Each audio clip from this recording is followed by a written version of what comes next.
na kami sa aming mga BF. Nakakahiya naman. Nasa gitna pa tayo ng daan. Dito ka nga, baka mabangga. Dito na po kami sa Santa Cruz. Hindi kami maalam tumawid. Ay, bawal mag-vlog pag tumatawid. Oo nga. Naglalakad lang kami. Ma'am. Ma'am. Asan na yun? Sa tawiran? Asan sila ba? Paano na tumawid? Saan tayo tawid? Doon? Ba't doon ang layo? Eh, paano? Wait lang kami. Ma'am, wait lang. Yan, guys. Wow. Eh, on the way na kami sa complex. Naglalakad lang kami kasi wala akong pera.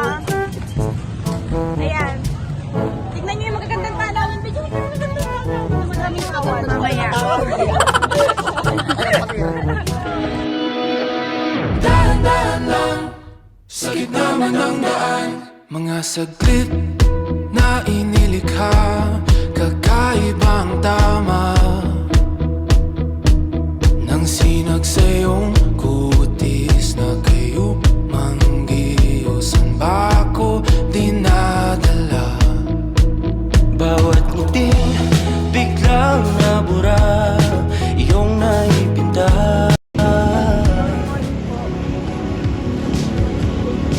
So on the way na kami sa ano guys, kay Rizal. Sa ano pala? Sa ano? Monument? Ni Rizal. Hindi monument. Statue. Nakakitin natin guys! Dito tayo makiyan. Dito tayo makiyan.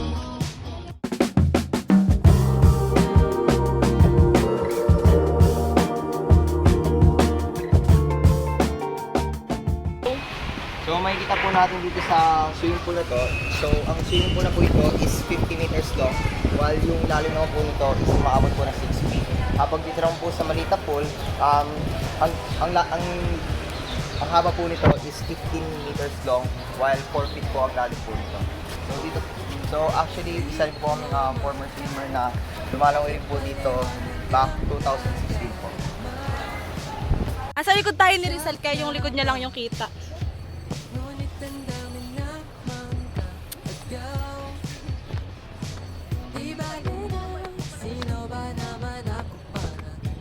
Very ano yung steps? Uy! Di kang pa madulas. Eto na siya guys.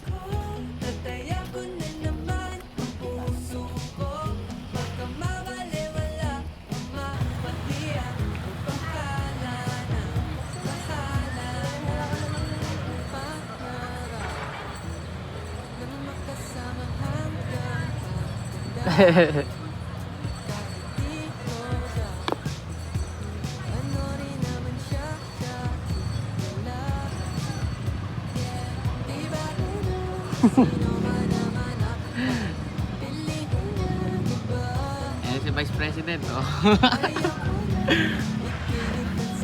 Umiikot pa.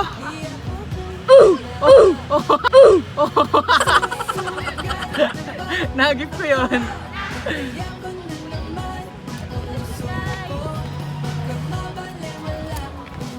Siya, nasa Susunod. Hi.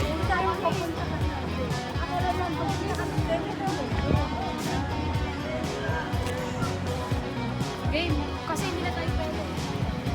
Hanggang 9 lang. sanay na tayo. Hi, Bricks! Hi, Bricks! Hi. Bilis at Saan napunta? Game, O, ikaw. ano, sasabihin natin ano, meron siya ginawa. So guys, nag-discussion na sila kung anong Okay, gagawin. tayo. Hoy, Dani ka ito ha. Hi guys! Welcome to my vlog. Ngayon, nandito kami sa complex sa Santa Cruz, Laguna at kasama ko ang aking team. Ayan. Alam nyo ba na matatagpuan sa bayan ng Santa Cruz, sa probinsya ng Laguna, ang pinakamatayog na rebulto ni Rizal. At dito ko rin napag-alaman na si Dr. Jose Rizal ay biyasa sa fencing, arnis, pistolero, boxing, judo at jiu-jitsu. At ang rebulto ni Rizal ay may batayog na 26 na talampakan. See you sa aming next destination!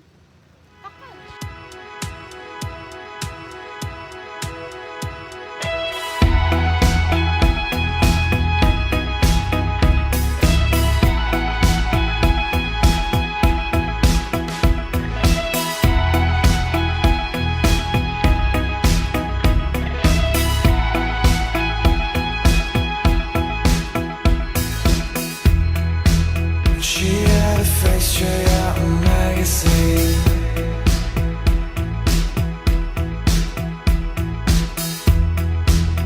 Got on the nose, but you never leave her.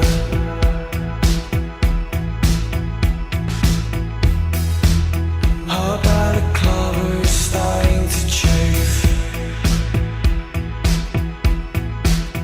And when she gets this gun, he's begging, babe, stay, stay, stay. Hi guys, papasok na kami sa simbahan ng Immaculate Conception. Pakita mo kamay.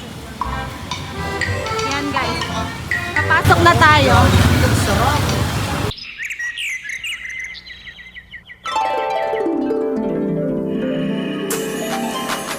Jolly, jolly, jolly, be jolly, jolly, jolly, jolly, jolly, be jolly, jolly, jolly, jolly.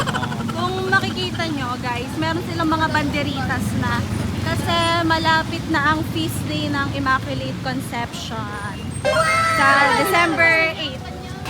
Papasok na tayo guys. Ito yung school ng ICCS. Ito yung simbahan. Ganda ng simbahan nila. So itong simbahan na to, ang pangalan niya is Immaculate Conception Parish at ang patroness nila is ang Immaculate Conception, which is ang feast day niya is December 8. Kaya ma-explain yung mga banderitas na nakasabit. Ang simbahan na to ay tinayo noong 1608 under sa pangangalaga ni Father Antonio, which is isang Franciscan. At pinalawak ni Father Miguel itong simbahan noong 1672. At ito pong simbahan na to ay syempre gawa sa bato. So ito ka pala. Amin na. So makikita nyo dun sa mga gilid ng simbahan, may parang statues siya ng mga dogmas ni Mary. So dito merong Mary Under Nuts, Mary Help of Christians, tas Our Lady of Turumba, which is the patroness din ng Pakil Church. Also, meron ding Nuestra Señora del Pilar. So, all around dyan, palibot sa church, makikita natin yung iba't ibang dogmas ni Mary. So guys, on the way tayo sa office nila. Papakita namin sa inyo yung office nila.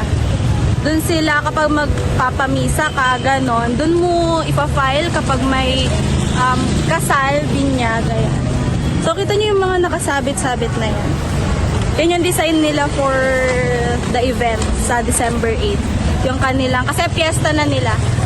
Fiesta na ng Immaculate Conception. Kaya feel na feel ang fiesta. Ayan. Paikot yung simbahan nila. Medyo mahirap lang dito kasi daan siya. Gilid na gilid ng daan. And mahirap dumaan kapag sa loob ka dadaan. Ayan. Ayan. Ito yung office nila. So, pwedeng pumasok dito kung mapapamisa ka. Diyan kayo papasok. So guys, tatry namin hanapin yung kanilang adoration chapel. Baka ito. Kasi mukhang under construction siya. So ito yung sa may side ng office nila. Ayan. May Assumption, may Fatima, tapos paikot siya. Dead end na pala. So, kung makikita nyo dito sa side part ng simbahan, pag dumaan kayo, nandito yung office nila and also yung gilid ng simbahan, yung wings. Hi guys! At ngayon dito tayo ngayon sa Plaza ng Santa Cruz upang ipahayag sa inyo ang kasaysayan ng Santa Cruz. Kaya't,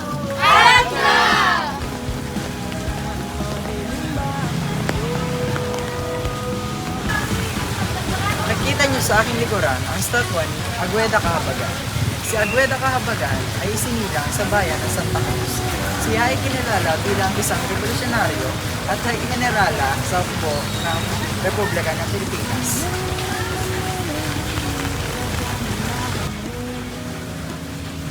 Siya ay binanyagang general dahil sa kanyang galing at kasanayan na sa pamumuno ng labanan. Guys, alam nyo ba, ang capital ng Laguna ay Santa Cruz? Dahil dito, kilala ang produktong Quezong Puti. Dahil dito, ipinagdiriwang ang festival ng Quezong Puti mula Mayo 7 hanggang 12, sapagkat may pagmamalaki ng bayan ng Santa Cruz ang kultura at yaman. So guys, ito po yung municipal hall. Asan? Nasaan? Ayun. Nasa tapat niya. Ang tapat ay plaza. Pakita mo yung mga ano ba yung meron sa plaza. Medyo maulan ngayon, guys. Ito si Santa Claus. Ay, may joke ako. May joke siya. May joke. Santa Cruz. Okay. Haha. Okay, tara na. Huwag niyo po siyang intindihin, ha? Hindi po siya nakakainom ng gamot niya. Pabayaan niyo lang. Ngayon, pupunta kami sa...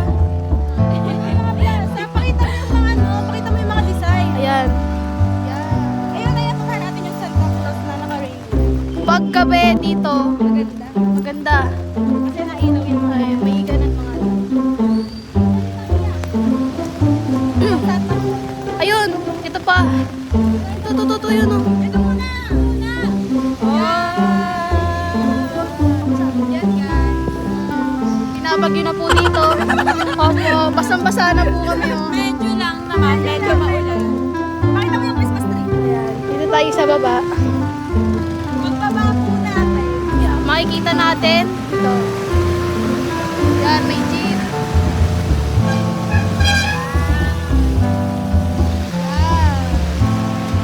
Basta way back pa yun eh. May naka-statue. Tara na, balik na tayo.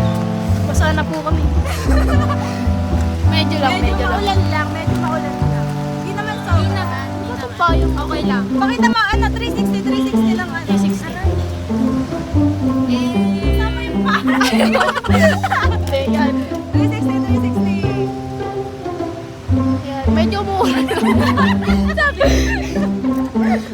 Medyo umuulan lang po. Ay, ito yung kalabaw. Ayan, tapos may kalabaw po dito. Paggabi, di ba na ilaw yan? Paggabi, may ilaw to.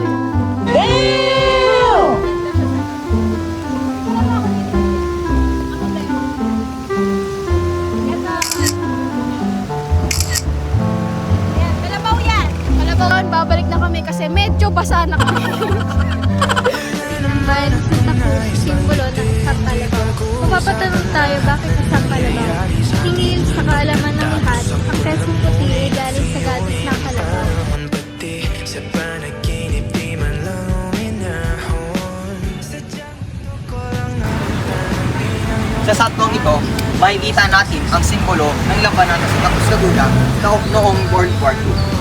Ayon sa manuskripto, sa pook na ito, nakipaglaban ang mga guerrillang Wachi o ang Philippine-Chinese Anti-Japanese Guerrilla Force sa mga puwersang Hapon upang mapalaya ang bayan ng Santa Cruz Laguna noong Enero 26, 1945. At ayon din dito, sa tulong ng mga guerrillang Balahap at Hunters ROTC, patagumpay na nakupkop ang simbang pinagpuputaan ng mga Hapon. Sa labanang ito, lubos na nakilala ang mga guerrillang Wachi sa kanilang tapang sa pakikipaglaban noong ikalawang digmaang pandaigdig. Kaya naman, bilang gunita at respeto sa mga napayapang bayani, itinatayo at ang bayan ng Santa Cruz Laguna ang statue ito.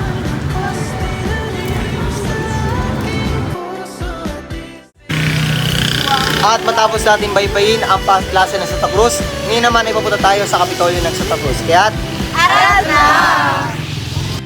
Every color, every hue is represented by me and you. Take a slide in the slow. Take a look in the kaleidoscope. Spin it round, make it twirl. In this kaleidoscope world, yeah.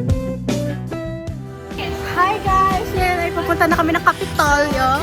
And we're walking today. We're walking because we don't have na pamasahe. Ayan yung mga aking team. Ang aking team ay lilipad na. Naglalakad.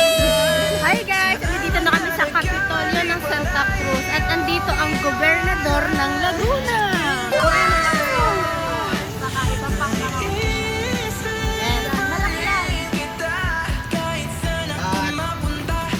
At dito rin ginaganap yung Anilag Festival dito sa Bumulong. Yes! Pwede na yun!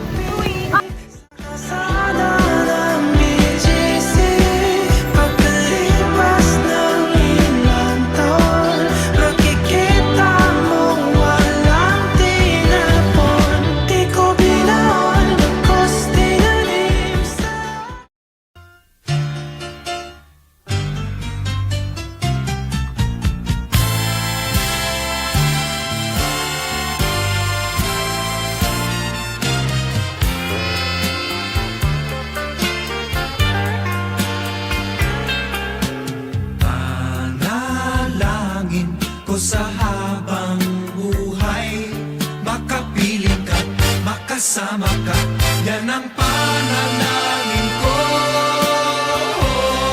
At hindi papayag ang pusong ito, mawala ka sa aking piling ko. Ayan, so dito sa gilid ng simbahan makikita natin yung Station of the Cross, tapos may paakyat yan. So, habang naakyat, meron yung pwede mong ilusot yung kamay mo doon sa mga ano. Pero nakalock siya as of the moment. So, ilulusot-lusot mo yung kamay mo, pwede mong mahawakan yung mga birhen sa loob, yung mga santo sa loob. Tapos meron ding, syempre, labasan sa kabilang side, yan pababa naman siya. Tas pagbaba mo, makikita mo yung ano, ayan, yung mismong altar. Yan, Ina ng Awa is also Our Lady of Sorrows. Yun, parang another title lang. Or ginawa lang siyang Tagalog term. Yan, tas may iba't ibang birhen pa dyan, yan. Aking naging realisasyon noong kami ay nagva-vlog ay talagang oras at panahon lang ating kalaban pagdating sa mga ganitong gawain.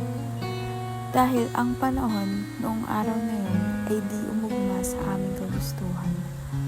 Ngunit, masasabi ko naman na sulit ang aming pagod at kami ay nag-enjoy at nakapag-bonding bilang isang grupo. Ang aking realisasyon sa aming vlog ay nalaman ko na napakadami palang istorya sa bayan ng Santa Cruz, kagaya ng laban na naganap noong 1899, ang American War. At isa pa ay ang isang bayani na si Agueda Cahabagan na isang babae, revolusyonaryo at general sa Republika ng Pilipinas. Masasabi ko napakaganda ng lugar na ito dahil sa istoryang nakapaloob sa mga lugar na ito.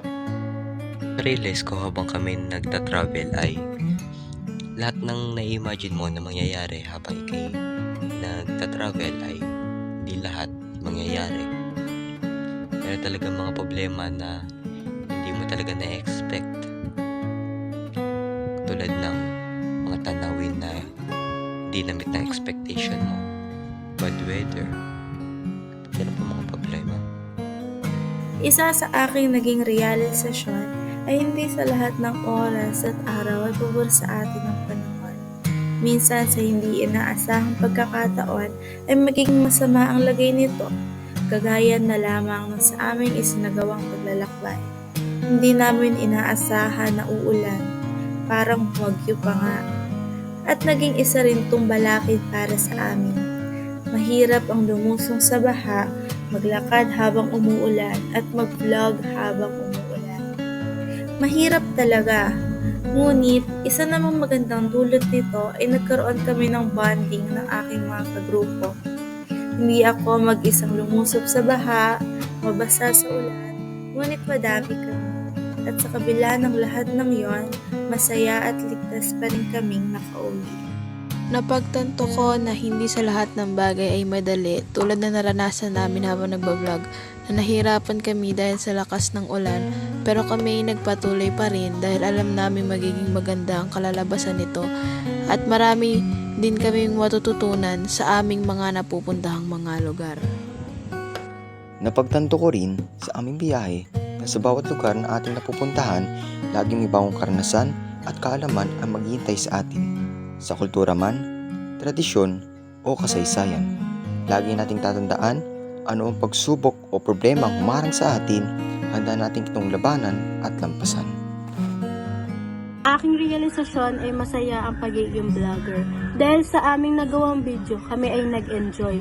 Umulan man pero hindi naging hadlang ang ulan sa aming pagbibideo dahil ito ay parte ng vlog.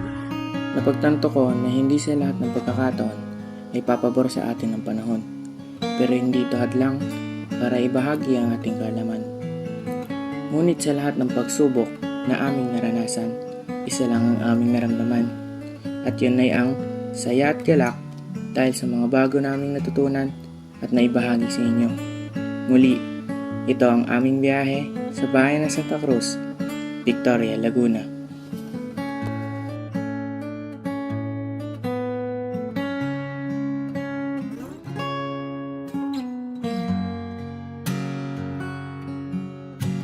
Payag ang pusong ito, laka sa aking piling. Mahal ko iyong dinggin.